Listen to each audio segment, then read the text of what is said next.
Я приветствую всех на YouTube-канале Казах Телекома. Это проект «Семья на карантине». Меня зовут Махаббат Есен, ведущая данного проекта. И сегодня мы поговорим на очень актуальную тему, которая объединила сейчас практически 1 миллиард школьников, порядка жителей 165 стран и более.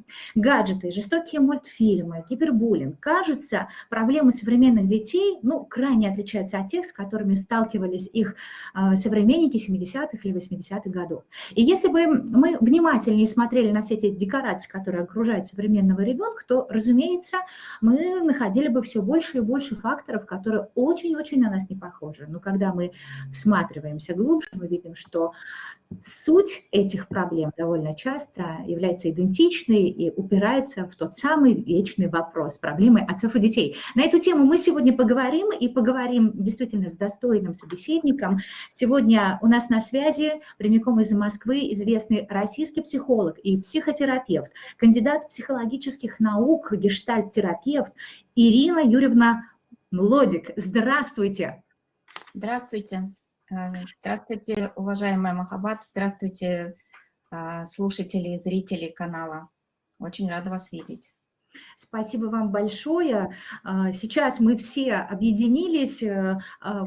Конечно, повод не самый радужный, но тем не менее позволил нам всем стереть всевозможные границы и найти время для человеческого, душевного и профессионального, в том числе, общения. Вот прежде чем начать нашу интереснейшую беседу, я бы хотела обратиться ко всем нашим зрителям и слушателям. Сегодня наша беседа, она полезна во всех отношениях и приятная, потому что в конце нашего эфира я с большим удовольствием хочу разыграть целых 2 сертификата, подарочных сертификата номинала в 20 тысяч тенге в интернет-магазин Шокомарт Киз. Все для чего? Для того, чтобы даже в этих, казалось бы, немножечко в самых разных условиях мы делали друг другу чуть-чуть больше приятного. Поэтому слушайте интервью внимательно. В конце будет один вопрос, на который нужно будет дать ответ. Ну и, конечно же, сделать себе приятное.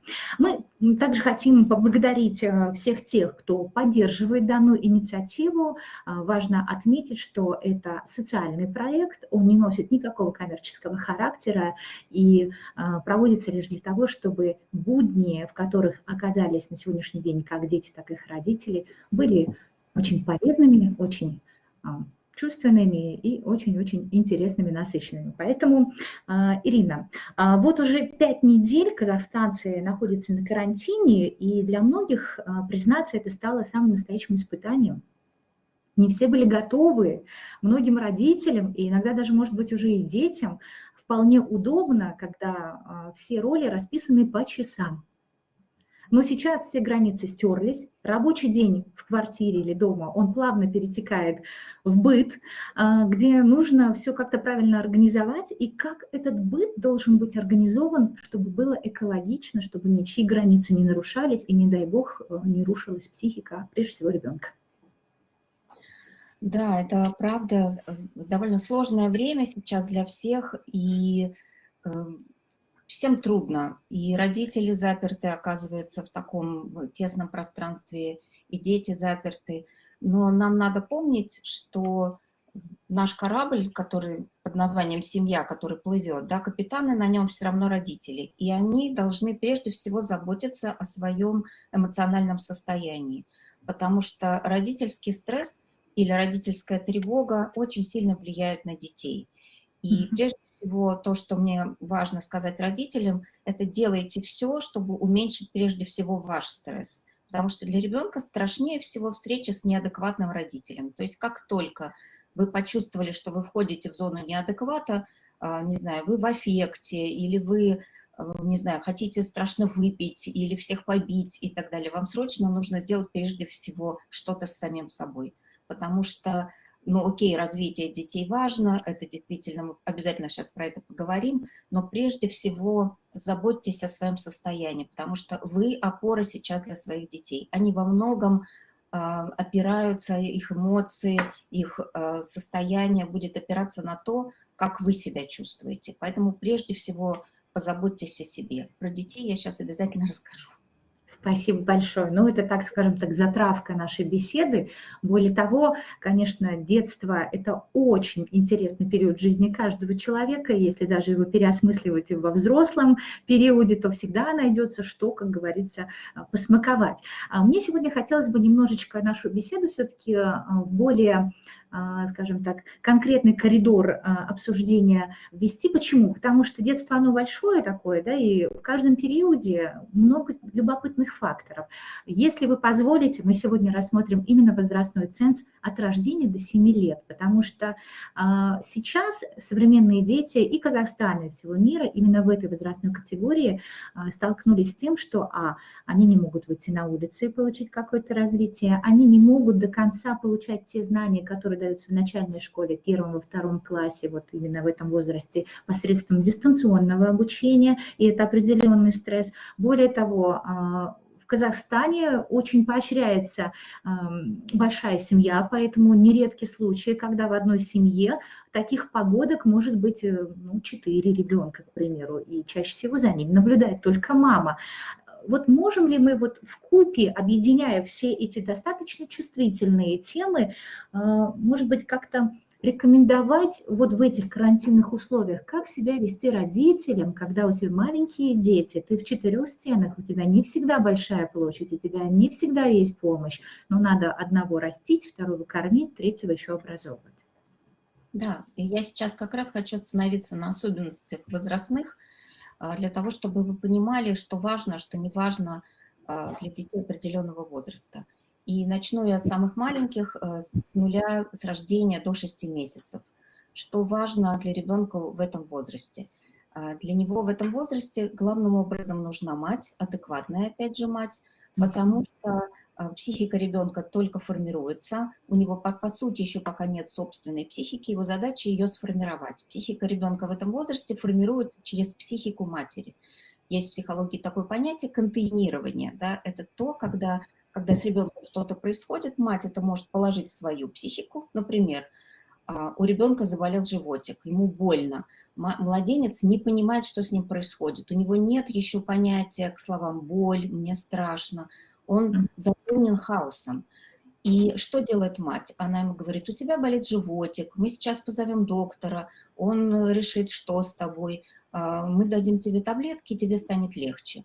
Через вот эту речь матери ребенок начинает понимать, что с ним случилось. Или его ударил там старший брат, или там кричит кто-то. Младенец не понимает, что происходит. И опять же мать может ему объяснить, что ну просто вот братья дерутся, поэтому шумно, ты напугался, поэтому ты кричишь. И поэтому, но для того, чтобы мать могла делать эту работу, да, служить контейнером для младенца, ей нужно быть самой не переполненной чувствами, потому что если она переполнена переживаниями сама, ей некуда это положить.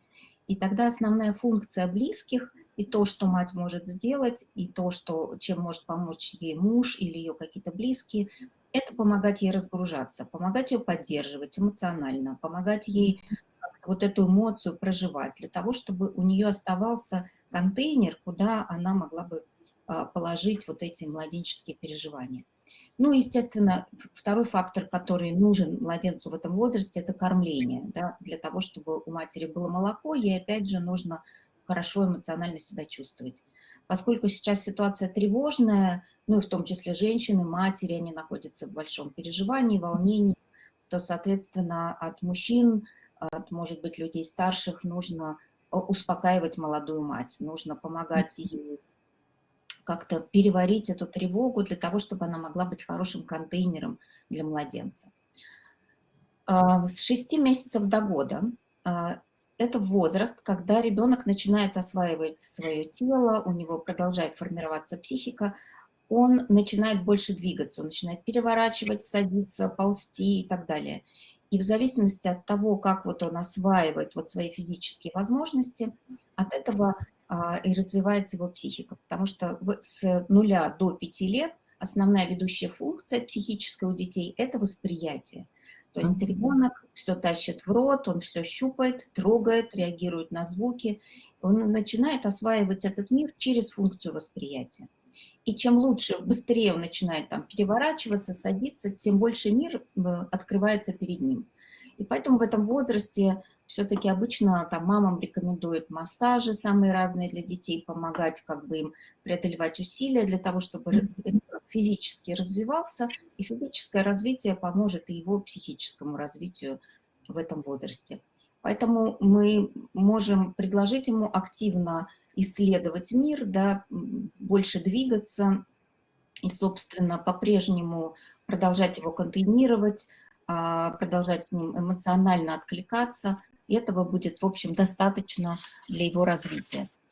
Следующий возраст у нас это с года до 2. Здесь тоже продолжается такое активное физическое развитие и начинается предметная игра.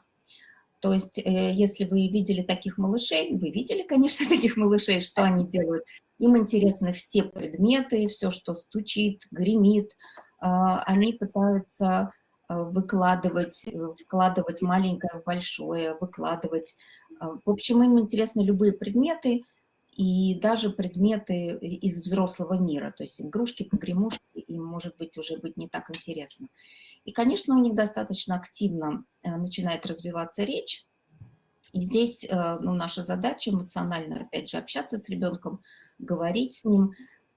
И поскольку эти дети довольно сложная категория в карантине, потому что ребенок активен, да, он везде лезет, при этом требуется постоянный присмотр. То есть он еще не очень, как бы, нам надо достаточно много усилий предпринять, чтобы обеспечивать его безопасность, чтобы он никуда не надо, не полез и так далее. При этом, опять же, безопасность у ребенка только формируется, и он чуть что, он готов забраться маме на руки. Но с года до 2 это уже тяжелый ребенок, его достаточно тяжело достать. И мамам бывает тяжело, и здесь опять требуется помощь всей семьи для того, чтобы мы могли где-то потаскать ребенка, когда ему нужно, где-то поразвлекать его, для того, чтобы мама чуть-чуть отдохнула.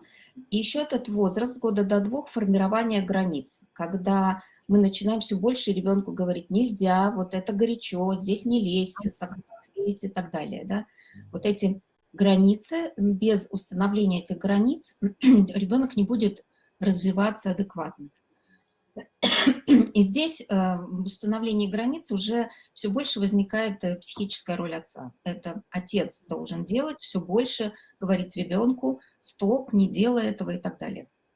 В обычной жизни у нас отцы где? Они у нас на работе, да, они в основном там.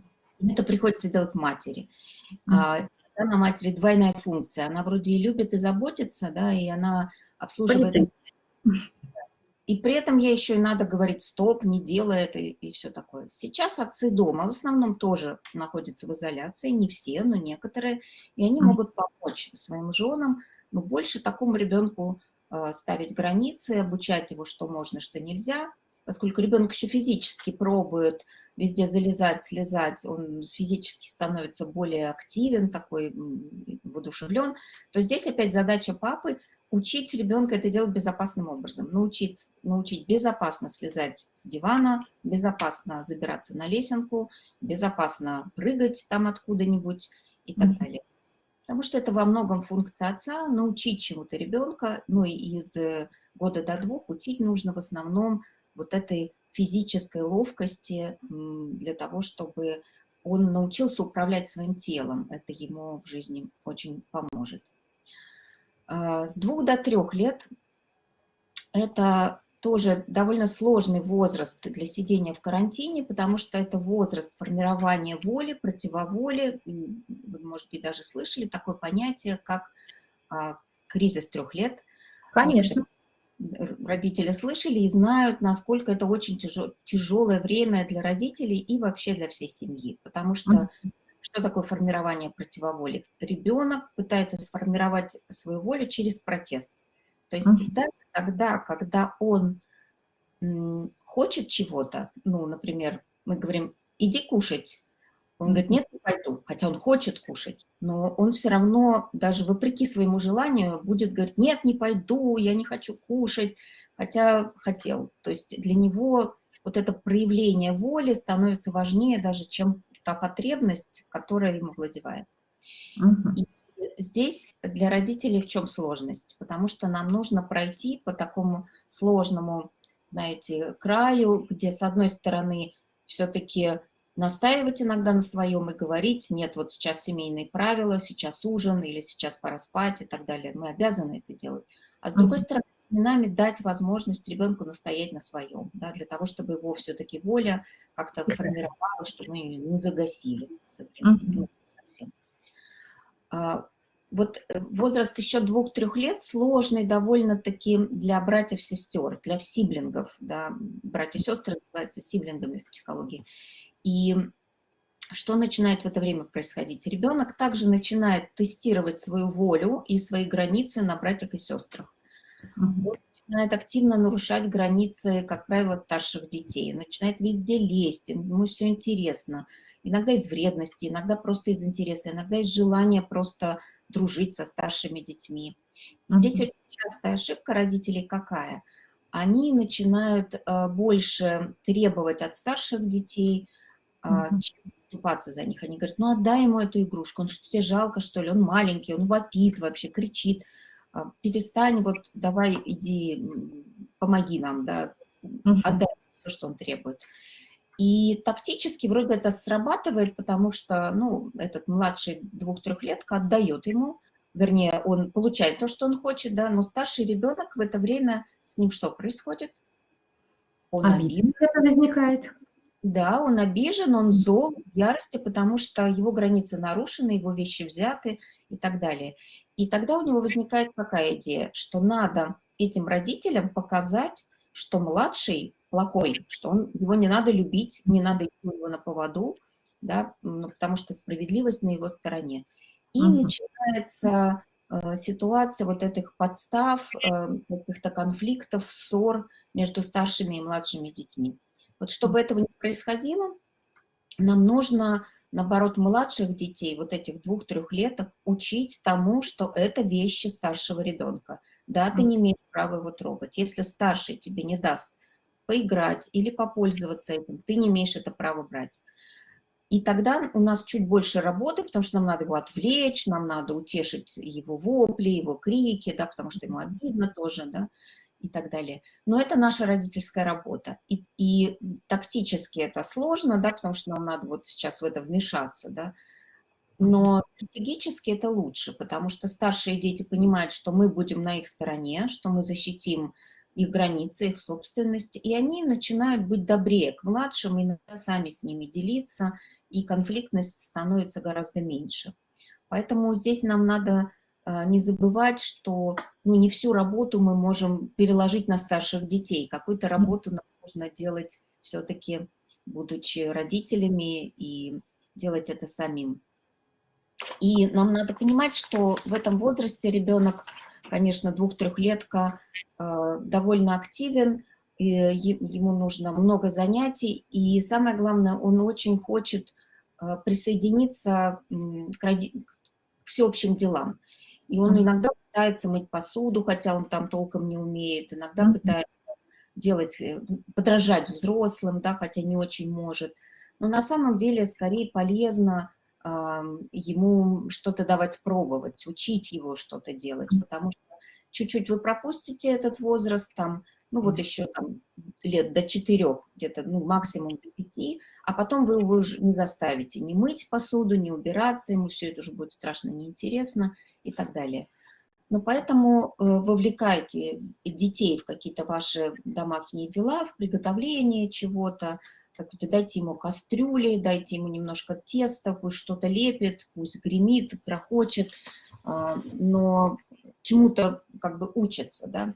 При этом у детей в этом возрасте довольно сильно развивается мелкая моторика, да, если это все, что связано с пальчиками, развитие пальчиков впрямую влияет на мозг, да, поэтому Мгм. развитие моторики обычно помогает развивать и мозг тоже.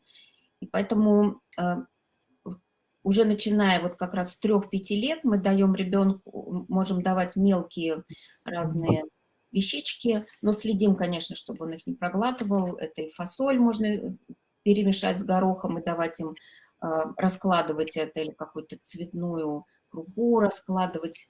по местам, конечно, его поддерживать в том, чтобы он там это сделал и так далее.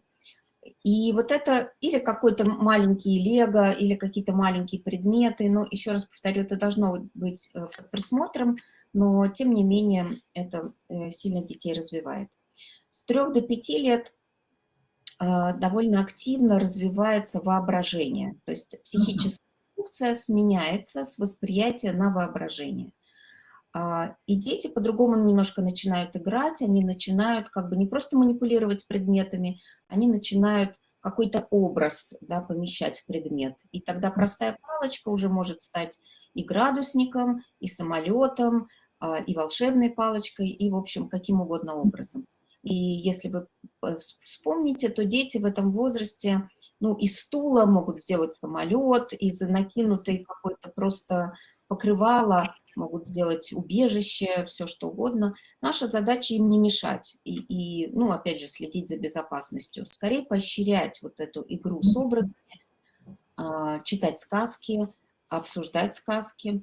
Это уже возраст, когда дети начинают, иногда и раньше, но к этому возрасту обычно уже тоже, они обнаруживают для себя такую прелесть, как мультфильмы. Да? Да. И для родителей тоже мультфильм становится Спасением где-то. нянькой, опорой, конечно, потому что пока посадил ребенка смотреть мультфильм, ты вот на эти 10 минут свободен, да, ты можешь там приготовить что-то, убрать, утереть слезы другому ребенку и так далее. Я не считаю, что мультфильмы – это зло. Оно становится злом только тогда, когда этим заменяется вообще вся остальная реальная жизнь, когда этим заменяется игра, когда мультфильмами заменяется общение. Но если ребенок смотрит мультфильмов не очень много, а самое главное, если мы потом с ним можем обсудить мультфильмы, то это вообще не является чем-то супервредным, поскольку в мультфильмах тоже есть сказка, образ, сюжет, герои. И если мы, например, начинаем обсуждать с ребенком, почему тебе нравится там этот кролик или эта овечка, или, не знаю, у меня маленькая внучка, она смотрит Бубу. Буба какой-то странный персонаж, такой хаотичный, да, но она еще пока не разговаривает, ей 2 всего, но это, конечно, чрезвычайно любопытно, почему именно Бубу она выбирает там среди прочих. И у ваших детей тоже наверняка есть любимые герои, любимые мультфильмы, и спросить, вот, почему он тебе нравится, да, что происходило в этой истории, расскажи мне, да, вот тогда просмотр мультика не будет таким уж там бесполезным занятием, поскольку, в принципе, еще раз говорю, развитие воображения, образно-символической системы, это все для возраста 3-5 лет очень даже совершенно прекрасно. И, конечно, возраст, в который дети могут что-то сочинять, фантазировать, разыгрывать сказки, делать какие-то уже даже постановки, играть роли. Вот если можно старших детей, например, дать им задачу сыграть какую-нибудь сказку, поскольку 3-5 лет трудно именно организовать это все, старшие дети могут быть режиссерами, да, постановщиками, а дети 3-5 лет как бы играть какую-то роль. Поэтому вот здесь нам нужно помогать ребенку развивать воображение, и это будет вот ровно то, что нужно. Они, кстати, возраст ближе к 5 годам, он наименее может быть сложен для карантина, потому что ребенка можно легко увлечь там вот этим всем образным, ну, если эта функция у него как-то не поломалась по каким-то причинам. Вот, и они уже лучше регулируют себя, с ним, конечно, попроще. Вот наступает возраст 5-7 лет, это предшкольный возраст. Вот здесь уже становится немножко сложно. Почему? Потому что в этом возрасте более всего дети играют в социальные игры. Да?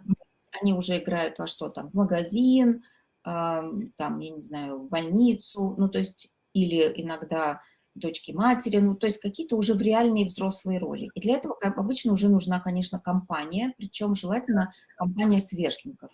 И, конечно, в карантине нигде эту компанию уже обычно не достать. Ну, это хорошо, если семья большая, и дети погодные, там, они могут сорганизоваться в какую-то игру. Но если у вас детей мало или один ребенок, то здесь, конечно, придется с ним временами поиграть в магазин или в какие-то игры по правилам. Это тоже очень важно для ребенка в этом возрасте, потому что он готовится к школе, где будет много правил. И вот любые игры по правилам в этом возрасте, настольные игры, еще какие-то, пусть даже придуманные вами, они очень полезны. И здесь ваша задача только вот все-таки следить за тем, чтобы ребенок соблюдал правила, и обсуждать с ним, когда он мухлюет или их пытается нарушить, как-то с ним про это говорить. Потому что, конечно, это будет его подготовка к школе, это вот правило. Конечно, в 5-7 лет обычно некоторые родители уже дают ребенку самые разные там какие-то развивающие занятия, их Да. чему-то учат, чтению, письму, чему-то, языкам, да, чему-то еще. Здесь нам самое важное помнить о том, что все должно происходить в игровой форме. То есть в 5-7 лет все равно ведущая мотивация у ребенка игровая, никакая другая, не учебная. Учебная мотивация только в голове у родителя. Это родитель хочет, чтобы ребенок учился. Ребенок 5-7 лет пока хочет только играть. Но его можно обучать чему-то в игровой форме. И здесь еще нам важно понимать о том, что есть такое понятие в психологии произвольность. Произвольность – это время, которое ребенок может заниматься чем-то скучным, погружаться, что-то выдерживать, да, какое-то время. Вот оно к 5-7 годам, оно составляет от 15 до 30 минут. И к 7, приближается к 45 минутам. И тогда поэтому ребенок может теоретически пойти в школу и выдерживать вот этот школьный урок. Поэтому нам в 5 лет не нужно засаживать ребенка за какие-то занятия на очень долго, потому что он их не может выдержать, не потому что он ленивый, плохой, не слушается, а потому что, в принципе, эта функция в нем еще не появилась. И она появляется постепенно. Поэтому, если мы говорим про занятия, их лучше всего чередовать. Там 15 минут попели, 15 минут поплясали, 15 минут там языком позанимались, 15 минут просто поиграли, передохнули, потом опять чем-то позанимались. Вот если уж такое есть родители, которые, знаете, вот прямо только про развитие думают, вот они должны помнить, что это должно чередоваться. Ирина Юрьевна, большое вам спасибо за такой обширный экскурс, за такой действительно очень интересный обзор от рождения до 7 лет. Мы прослушали, как должно бы все это происходить, и вы ответили уже на многие вопросы, которые у нас тоже заявлены. А также мне хотелось бы вспомнить вашу книгу, а книг у вас немало, но одна из них привлекла внимание вот больше всех. Название очень такое о нас, наверное, особенно поколение миллениалов, которые сейчас воспитывают как раз дошкольников младших классов. Книга для неидеальных родителей или жизнь на свободную тему. Я думаю, вот та неопределенность, в которой мы сейчас все вместе оказались, это как раз разговор на свободную тему, где и методов, казалось бы, и воспитания, и жизни, и взглядов на эту жизнь огромное количество. И такое вот достаточно распространенное чувство неидеальности, потому что развитые социальные сети, масс-медиа все время демонстрируют нам чью-то лучшую жизнь, и ты на это обращаешь внимание и думаешь, боже мой, какая-нибудь артистка воспитывает 4 детей, 4 собак и бизнес ведет, а я тут с одним ребенком справиться не могу. Более того, мой ребенок все время тоже уже свои 5-7 лет на кого-то хочет равняться и все время просит возможность записать какое-нибудь видео для ТикТока или Инстаграма. То есть социальные сети, они присутствуют в жизни реальной. Причем с юного возраста. Вот здесь какие границы проложить, какие правильные слова найти и какие правила, собственно, создать, может быть, в своем маленьком институте, как семья и дом, для того, чтобы вроде как бы не ограничивать, потому что виртуальный мир – это тоже та реальность, с которой им сейчас нужно быть. И если пару лет назад мы говорили, что много интернета – это зло, сейчас детей-школьников мы усаживаем у компьютеров и говорим: садись, это твое вообще законное право, теперь ты там можешь даже работать и развиваться. Вот хотелось бы немножечко теперь вот с этой же возрастной категории, но с привязкой к социальным медиа с вами поговорить. Как быть, какие правила создавать? Конечно, в возрасте до 7 лет ребенку, на мой взгляд, не очень нужны социальные сети. Да, и интернет, в общем, не очень нужен. Да? Вот мультфильмы – это вот, собственно, максимум того, что мы можем ему предложить для того, чтобы как-то и самим передохнуть, и ребенок получил какой-то быстрый интерес. Но если говорить все-таки о детях постарше, то здесь ну, его интерес к социальным сетям будет зависеть от того, ну, от его каких-то интересов, от того, как бы, чем он живет, как активно наполнена его жизнь. Потому что, конечно, если жизнь ребенка не наполнена чем-то, ну, интересным, да, то он будет уходить в социальную сеть, потому что там гораздо больше возможностей получить что-то интересное, там, зайти на какой-то YouTube-канал, и сейчас это очень модно посмотреть, как другие дети там что-то делают, создают какие-то видео и так далее. То есть YouTube давно уже принадлежит молодым, да, уже не для людей нашего возраста, это давно смотрят дети и ТикТоки и прочее другое. Но здесь, если мы все-таки учим ребенка обходиться с этим виртуальным миром, ведь виртуальный мир — это тоже мир, но только виртуальный, и там тоже есть какие-то законы. И нам нужно просто поговорить с ребенком о безопасности, о том, что там нельзя тратить деньги без нашего как бы подтверждения, о том, что туда точно не стоит выкладывать какие-то интимные фотографии, ни при каких обстоятельствах, кто бы и что бы тебя не просил. В сети нельзя говорить, давать какие-то данные, где точно ты живешь, и так далее. И нельзя встречаться с людьми из сети, если вы их не знаете лично до этого. То есть хотите с каким-то новым человеком встретиться, сначала подтвердите разрешение у папы с мамой и так далее. И немножко про это рассказать, почему мы ставим такие правила, почему это может быть небезопасно и так далее. То есть, в принципе, если мы задаем ребенку определенные какие-то правила, как взаимодействовать в сети, он начинает там жить. Был интересный эксперимент у Екатерины Мурашовой, где она смотрела, сколько в сети сидят дети у родителей разного типа. И первый тип родителей был очень строгий, который им прямо очень жестко контролировали время, которое дети проводят в гаджетах. Второй тип родителей был такой непоследовательный, то запрещали, то разрешали, как-то так. И третьи были совсем либеральные, им было совершенно все равно, сколько дети проводят в гаджетах. А возрастная группа у детей была, по-моему, 8-9 лет. И она предложила детям все-таки честно писать, вот сколько они были в гаджетах. И выясняется, что больше всего в сети проводили времени дети вот с непоследовательным родительским требованием, да, вот это вторая группа, да, чуть меньше всего дети, которые у либеральных родителей, которым было все равно, ну и вот средний какой-то показатель очень строгих. Но они были примерно равны. То есть там плюс-минус, там совершенно небольшие какие-то отклонения. О чем это говорит? О том, что неважно, как мы относимся к гаджетам, ребенок все равно будет находить возможность там быть, потому что это важно. Но она еще и спрашивала, что именно дети делали в сети. И вот те, которым родители запрещали больше всего, те больше всего там играли. А остальные дети остальные группы, либо дети сидели в социальных сетях, либо они в поисковике что-то искали, там, читали и так далее. То есть о чем это говорит? О том, что если мы очень жесткие, если мы слишком как-то все структурируем, то у нас дети инфантилизируются, да, они становятся, ну, как бы, они меньше управляют собой, они попадают в регресс, в очень детское состояние, из него, конечно, играют, и для этого используют сеть. А это, ну, наверное, наименее полезная возможность для использования сети.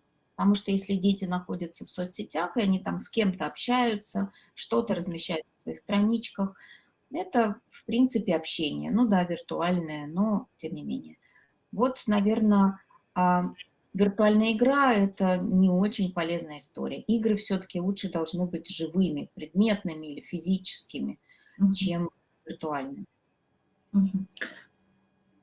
Мы сейчас находимся на пороге возникновения все-таки каких-то и новых традиций, в том числе, и, может быть, даже профессий. Никто не может сказать точных ограничений, когда и на каком этапе закончится этот карантин, и не повторится ли он. И я думаю, сейчас действительно любопытное время и для ученых, чтобы посмотреть, понаблюдать, что происходит с людьми и насколько действительно комфортно для многих из нас пребывать в замкнутом пространстве, но еще и быть проактивным. Но это тема абсолютно другого, конечно, разговора, некая такая вот предтеча. У меня есть несколько вопросов от пользователей, которые интересуются. Вот хотелось бы адресно помочь.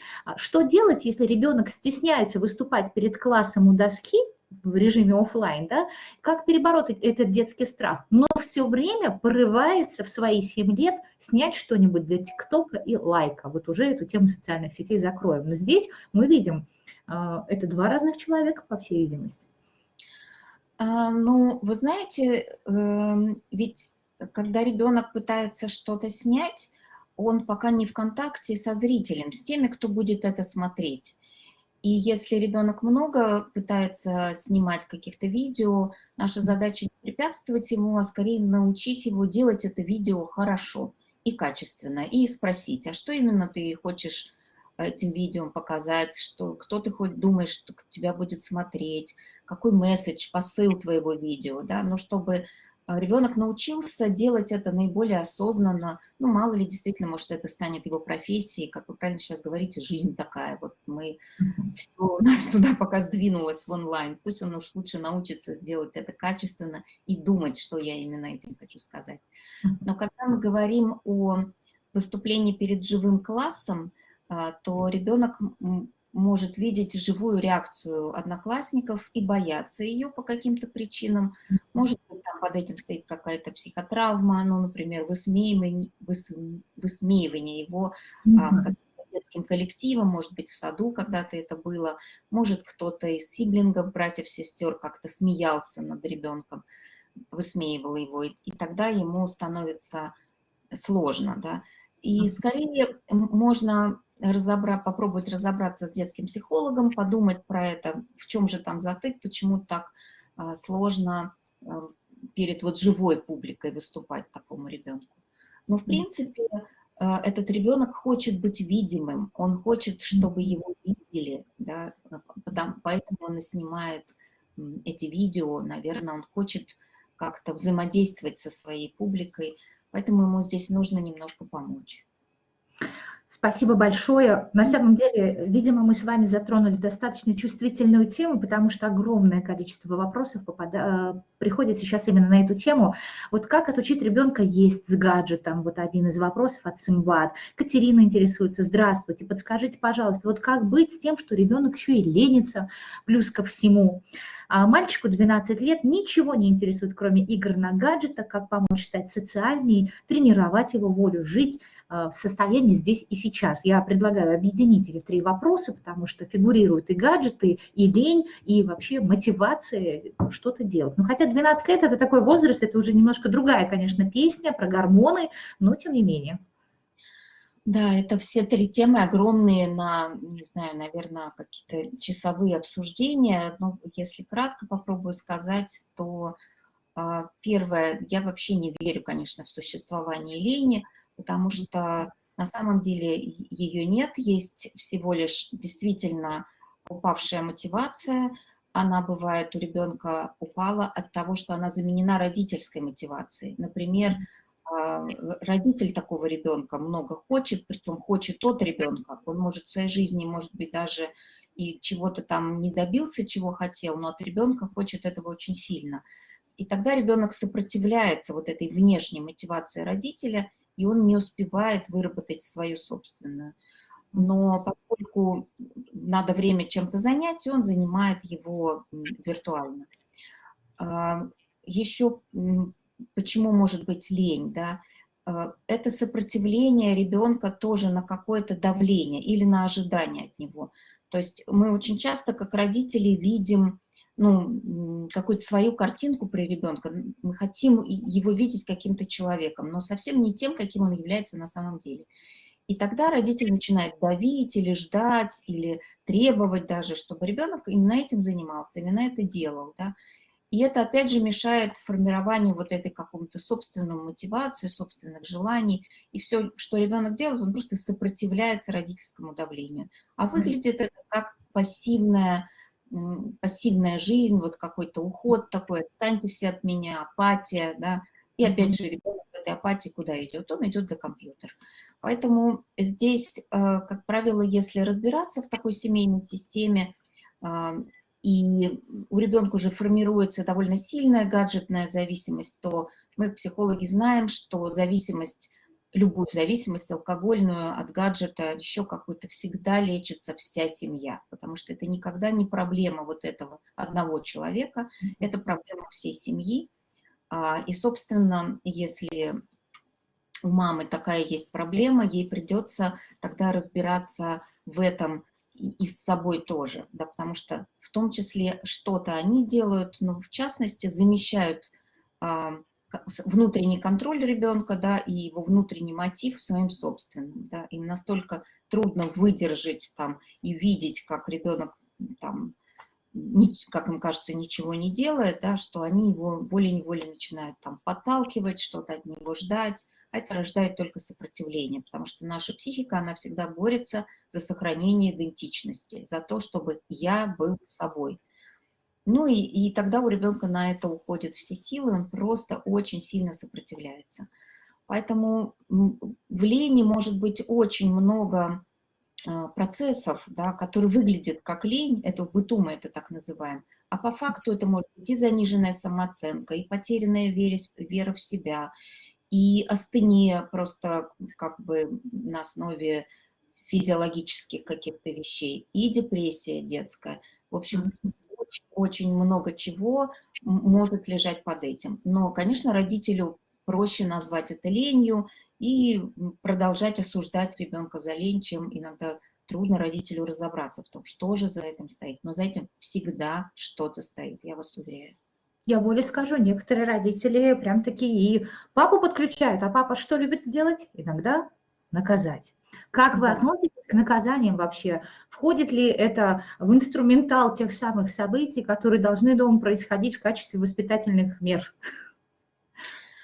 Я отношусь к наказаниям как к демонстрации родительского бессилия, потому что если в доме есть правила, если родители авторитетные, и они говорят ребенку, это делать нельзя, вот у нас есть определенные правила, то, соответственно, ребенок этот авторитет, эти правила воспринимает, он слушается, нет повода его наказывать.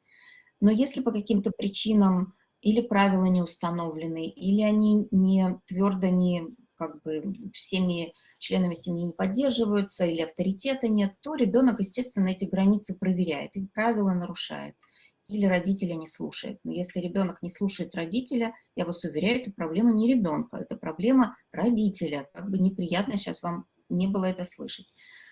Единственный случай, когда наказание, наверное, есть смысл в них, когда ребенок действительно виноват, он эту свою вину чувствует, и иногда даже сами дети понимают, что они нанесли кому-то ущерб, и они хотели бы этот ущерб, ну, не знаю, закрыть, они хотели бы что-то сделать, чтобы перестать быть виноватыми, ну, как-то что-то исправить или как-то что-то возместить. И в этом случае не из идеи наказания, а из идеи просто попытки переработать вину и действительно устранить ущерб, важно помочь ребенку вместе придумать, как бы он мог это сделать. Да? Но это, опять же, не наказание там, вот, в обычном смысле этого слова. Это попытка ребенка, вот, правда, ну, действительно, что-то сделать с тем, что вот он что-то нарушил. И здесь, конечно, ну, надо помочь ему причинно-следственную связь организовать. Да, ты нарушил, ты причинил ущерб, конечно, давай мы вместе поможем тебе, чтобы ты его исправил. Но наказание как просто постановка в угол, крик, насилие физическое, да, вы поймите, что вы это делаете просто от собственного бессилия, от собственной какой-то ярости, от аффекта. А иногда, ну, не побоюсь этого слова, уж простите меня за правду, от садизма. Ну, вот потому что вот у вас есть власть, вы хотите помучить ребенка. И такое бывает, не надо вот это стыдиться и ругать себя, лучше честно себе признаться. Я сорвался, я его шлепнул, это моя проблема, это там не его проблема, потому что это случается, и я, ну как сказать, я не считаю, что бить детей правильно, но я понимаю, что это может произойти. Но если вы это все-таки как-то присваиваете как свой аффект или как свой срыв, то тогда вы хотя бы, ребенок понимает и простит вас за это, да, вы скажете: прости, я не должен был так поступать. Мгм. И тогда это не будет психотравмой для ребенка. А вот насилие для него, конечно, будет психотравмой, и с этим потом трудно жить. Я не случайно у вас спрашиваю именно этот вопрос, потому что не так давно прочитала одну книгу, называется «Все лгут». Она основана на анализе запросов Google. Ну, вы, наверное, знаете, это бестселлер Мгм. Нью-Йорк Таймс прошлого года. И интересный факт был, что когда случился экономический кризис в одном из штатов Америки, самым часто задаваемым вопросом подростков в системе Google именно был вопрос, что делать, когда дома меня бьют. И был интересный вывод аналитиков о том, что как кризис повлиял на домашнее насилие в адрес именно подростков. И сейчас мы понимаем, что мы тоже находимся в определенной нестабильной ситуации, и она повсеместна. И как психолог, как ученый, можете ли вы, ну, прогнозировать, конечно, наверное, неблагодарное дело, но предположить, что сейчас происходит в семьях и кто будет работать с этими последствиями, сколько психологов, может быть, следующий этап. Вот сейчас мы видим, что коронавирусная атака – это вызов для всех докторов мира, а последствия, кто с ними будет работать? Тут, видимо, звездный час психологов. Да, вы знаете, уже из этого опыта, из того, что я слышу, что глобально так в семьях разделяется на две группы, да, семьи разделяются на две группы. Первая группа – это семья сплачивается благодаря карантину, да, они вдруг начинают общаться с друг другом, лучше видеть друг друга. А в другом типе семей, конечно, возникают острые конфликты, и особенно если там подростки, конфликты, конечно, могут усиливаться, потому что ситуация вынужденного ограничения подростка сводит с ума больше, чем, может быть, какую-то другую категорию детей, потому что у них обычно много планов, и эти планы связаны так или иначе с какой-то живой тусовкой, а теперь это все запрещено. И подросток сам по себе довольно конфликтен в силу вот своего кризиса, своего возраста, но и этот протест подростковый часто провоцирует родителей на вот эту избыточную реакцию, на насилие, на крики, на оскорбления, на унижение и так далее. И здесь сложность в чем? В том, что родитель в это время тоже же находится в колоссальном стрессе. Да? Родитель тоже взведен, он боится бедности, он боится заболеть или что близкие Мгм. заболеют и так Мгм. далее. Всем очень сложно. Но единственный путь разговаривать с подростком – это попробовать договориться. Да? Потому что позиция вот сверху, с маленькими детьми мы можем, ну, как бы давить на послушание. Папа сказал, ты просто делаешь и все, да. С подростками вот ситуация сверху не пройдет. Мы можем только уже равную ситуацию сказать. Понимаешь, сейчас у нас трудные времена. Понимаешь, нам всем тяжело. Я очень прошу тебя помощи. Или я очень прошу тебя там, ну, не Мгм. знаю, там, следи за языком. Или как бы попробуй хотя бы сейчас там, ну, так сильно громко не слушать музыку или не досаждать близким и так далее. То есть попытки договориться обычно все-таки подростками воспринимаются гораздо лучше, чем попытка просто на них надавить. Мгм. Мгм. И здесь нам надо понимать, вы понимаете, даже дело не только в насилии, не только в ударе, там, который мы можем нанести ребенку, но если мы его оскорбляем или мы его унижаем, то это подрывает основу в психике. Почему? Потому что на что мы опираемся, когда мы живем? На ощущение собственного достоинства. Потому что если я достойный человек, у меня есть права, я в этой жизни все могу. Что такое унижение или оскорбление ребенка? Это подрыв его достоинства, это подрыв его права на то, чтобы считать себя человеком. Вот от этого очень трудно лечиться потом, я вас уверяю. Поэтому, ну, как бы ни было трудно, пробуйте их не унижать и не оскорблять своих детей. Если нужно его остановить, просто говорите «стоп», вот сейчас стоп, просто остановился и все, прекратил немедленно, да.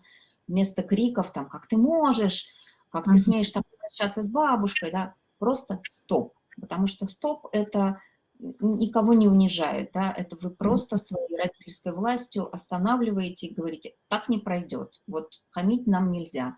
Ты злишься, ты можешь протестовать, а хамить нельзя. Поэтому вот эта вот позиция, да, поможет уберечь вас, возможно, от каких-то драм, действительно, трагедий, которые может разворачиваться в семье. И еще раз повторю, взрослые люди, делайте, пожалуйста, все, что угодно, чтобы вам стало легче. Если вам легче сейчас посмотреть сериал, идите его уж лучше посмотрите. Легче поесть, ну идите поешьте. Ну потом вы бросите этот вес, в конце концов, да. Ничего страшного, как потом откроют нам двери, да, мы как все начнем бегать, как угорелые, и все сбросим. Но сейчас не копите вот это напряжение в себе, да, потому что сжатой пружиной неделю можно посидеть, но 2 месяца сидеть сжатой пружиной никто не сможет. Да? Поэтому пробуйте делать что-то, чтобы вам стало полегче. Ирина Юрьевна, мне подсказывают, что у нас так мало времени осталось, но с вами беседовать одно удовольствие, и тем огромное количество. Мы себя пытались ограничить возрастом 0,7, но мы уже добрались и до подростков. Есть несколько совершенно разных вопросов, и я знаю, что молодые мамы сейчас очень нуждаются в вашей поддержке. Давайте вот так вот в разнобой, они не связаны, попробуем очень коротко, но ответить, буквально 5 минут блиц-опрос. Вопрос такого характера: с какого возраста лучше начать учить читать и учить иностранные языки? Ваше мнение? Ребенок лучше всего, если живет в поле просто языка, если он общается, желательно с другими детьми на другом языке. Это может быть с любого возраста, и это легче всего воспринимается. Если вы хотите учить детей, учите с любого возраста, только делайте это в игровой форме. Отлично. Другой вопрос. Иногда, когда ребенок просыпается слишком рано, я включаю мультфильм ему. Это плохо? Я хочу поспать чуть больше, признается мама.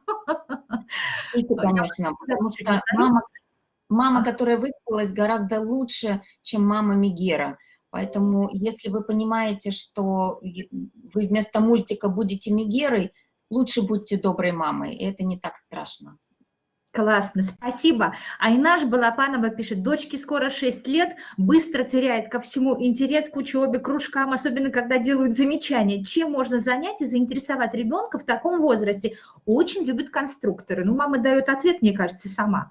Угу. Да, на самом деле у ребенка есть свои приоритеты, ему есть чем увлечься. Другое дело, вам нужно, к маме я обращаюсь, вам нужно как бы снизить какие-то требования, ожидания к ней, да. У вас есть, видимо, какая-то картинка про то, кем она должна быть в вашей голове, а она уже знает, кто она, и знает, чем ей интересно заниматься. Поэтому что-то со своей картинкой в голове попробуйте сделать. Угу. Мальчику 11 лет, появляются комплексы во внешности, в частности, лицо не нравится. Как быть? Здесь, если это действительно какие-то дефекты во внешности, попробуйте помочь ему это как-то устранить, там, прической, одеждой, чем-то еще. Если нет видимых дефектов во внешности, попробуйте все равно с ним поговорить, для кого ему важно быть красивым, что значит быть красивым, с кем он себя сравнивает. То есть пробуйте просто помочь ему пережить это эмоционально, да, потому что по каким-то причинам ему сейчас это очень важно. Может быть, если он просто хотя бы про это поговорит. И с ним поговорите о том, чем он хорош. Ну, даже если внешностью, может быть, он не вышел, возможно, он умный парень, добрый парень, вообще отлично дружит и так далее. И он будет знать, что у него есть какие-то качества, на которые он может опираться, да, выигрывать у других, среди других детей за счет других качеств. Супер. Ну и очень важный такой финальный вопрос, он тоже связан с подростками. Как разговаривать с ребенком, у которого страх заболеть и умереть от коронавируса? Это какой возраст? Это 13 лет. 13. Ну, в принципе, это уже тогда мы можем сказать немножко невротический страх, потому что если это было 5-6 лет, то дети в этом возрасте, в принципе, боятся, конечно, умереть от чего бы то ни было, и они просто говорят о страхе смерти естественным образом. Когда это ребенок в 13 лет, значит, он не чувствует почему-то опоры, ну, то ли в родителях, то ли в медицине, да, то есть он, по сути, не ну, у него нет картинки, что его спасут, что его вылечат, что ему поможет. Да. То есть это значит, что у него довольно много тревоги, какой-то неуверенности в себе и близких. И родители могут сказать о том, что мы будем делать все, чтобы тебя вылечить. Не говорить просто «ты не умрешь», а будем говорить «да, ты можешь заболеть», но он же может теоретически заболеть. Но мы будем тебя лечить, мы все лекарства найдем, какие будет требоваться. И мы и врачи поможем тебе выздороветь, даже если ты заболеешь. Как бы, ну вот просто как-то опираясь на реальность, мы можем это рассказать. Но в принципе надо думать еще о том, что в принципе такой ребенок почему-то тревожен. Ну и здесь, может быть, про будущее тревожится, про что-то еще. Но это все упаковывается сейчас в страх про коронавирус, поскольку он везде. Мы сейчас все про это говорим. Абсолютно. Ну, я думаю, к сожалению, мы на этом уже прервемся. Большое вам спасибо, очень полезно. Для меня тоже лично много интересных ответов прозвучало. Вот подытожить хотелось бы, наверное, какими-то яркими, короткими лайфхаками для тех, кто, быть может, только присоединился к нашему эфиру. Вот 5 нетленных рекомендаций ваших авторских в это непростое, но очень интересное время для родителей, у которых есть дети, ну, неважно, сколько им лет, просто есть дети. Мне кажется, в 40 лет мы не перестаем быть для своих родителей теми самыми маленькими детьми, которых нужно чему-то воспитать и научить. Да, первое, как я уже говорила, позаботьтесь о себе, это самое важное, да, маску сначала на себя, потом на ребенка, поэтому пробуйте помогать друг другу, взрослые в вашей семье, пробуйте не раскачивать лодку в этот момент, да, не ссориться, не конкурировать, кто лучший папа, кто мама, да, пробуйте помогать друг другу быть сохранными, потому что вы будете сохранными, вы будете правильной опорой для ребенка. Второе, как бы если звучат какие-то конфликты детские, пробуйте не разруливать их постоянно, посадите всех детей и скажите: вы знаете, мы сейчас все в одной лодке, вот как будто бы мы летим в звездолете, да, куда-то, у нас какая-то миссия, и мы не можем выйти из звездолета, нам надо туда либо долететь, либо наш звездолет разрушится. Мы члены одной команды, поэтому давайте как-то командно действовать, давайте не будем сейчас там ссориться, а давайте выработаем какую-то стратегию, как это пережить все вместе, и будем помогать друг другу. Ну, то есть какую-то речь, какую-то даже, может, историю про это можно придумать, и дети обычно хорошие люди, они хотят, в общем, помогать своей команде, папе как капитану корабля, и маме как помощнику капитана и так далее. Ну и, собственно, самое главное, берегите себя, потому что чем вы будете в меньшем стрессе, тем меньше будет последствий для всех. И по здоровью, и по деньгам. Вы сохраните в себе силы для того, чтобы, когда все закончится, вы могли все это уже как-то исправить или что-то заново построить, если даже что-то разрушено, или просто строить дальше, потому что жизнь продолжится. И помните, что солнце взойдет, как-то людям помогут, и мы все вместе сделаем это. Да, жизнь изменится, но мы научимся с ней обращаться, с этой изменившейся жизнью. Приспособимся. Мы можем, мы люди, мы умные, мы сильные, мы сделаем. Спасибо вам большое. Ирина Юрьевна, хочется вас мысленно обнять. Большое вам спасибо за вашу бескорыстность, за вот такую огромную человеческую любовь к всему человечеству, потому что я знаю, что у вас сегодня был очень насыщенный день, и вы нашли для нас время, для дружественной страны Казахстана и для всех зрителей, которые к нам сегодня присоединились. Мы это искренне ценим и всегда к вашим услугам.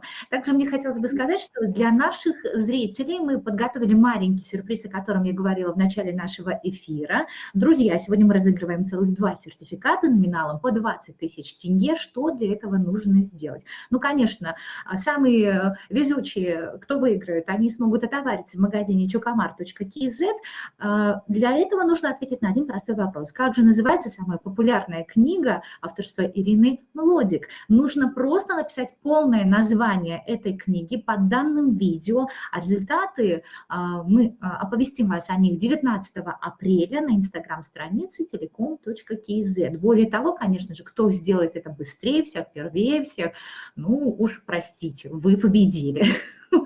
Вот такой маленький итог. Я еще раз вас благодарю всех зрителей. Очень хочется верить, что мы были полезны, и все эти встречи не напрасны. Меня зовут Махават Исен. Мы готовы вместе с вами преодолеть все эти сложности, вместе прийти действительно к этому популярному понятию, как осознанное родительство, и вырастить новое, действительно интересное, гармоничное поколение новых людей. Спасибо вам большое. Спасибо, будьте здоровы. Мы все преодолеем. До свидания. До свидания.